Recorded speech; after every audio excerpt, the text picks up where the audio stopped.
Mainit na balita, humarap at naghain na ng plea sa Sandigan Bayan ang 8 akusado kaugnay sa 289 million peso road dike project sa Nauhan, Oriental, Mindoro.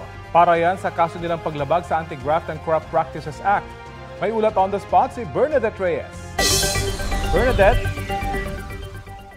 Bago mag-alas 8 ng umaga, sabay-sabay na dumating ang mga lalaking akusado sakay ng bus ng Bureau of Jail Management and Penology galing sa Quezon City Jail Male Dormitory.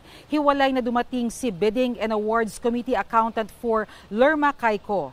Not guilty sa kasong paglabag sa Anti-Graft and Corrupt Practices Act ang plea ng mga akusado na sina Caico, DPWH Mimaropa Regional Director Gerald Pacanan, Assistant Regional Director Jean Ryan Altea, Assistant Regional Director Ruben De Los Santos Jr., Construction Division Chief Dominic Serrano, Project Engineer 3 Felizardo Casuno, DPWH OIC Chief Quality Assurance and Hydrology Division Dennis Abagon, at DPWH Mimaropa Planning and Design Division OIC Chief Montrexis Tamayo. Hindi naman nakarating si DPWH Maintenance Division Chief Juliet Calvo dahil wala raw produce order mula sa korte ayon sa Defense Counsel.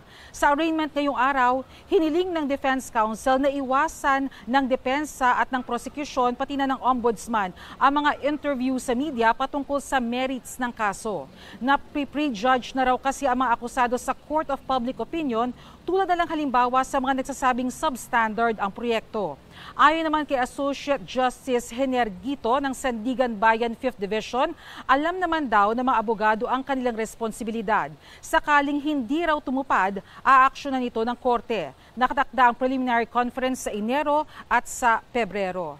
Samantala, Rafi, Connie, bukod dito sa naging arraignment nga sa graft charges, ay magkakaroon din ng arraignment naman para sa kasong malversation sa darating naman na December 2. Connie, Rafi?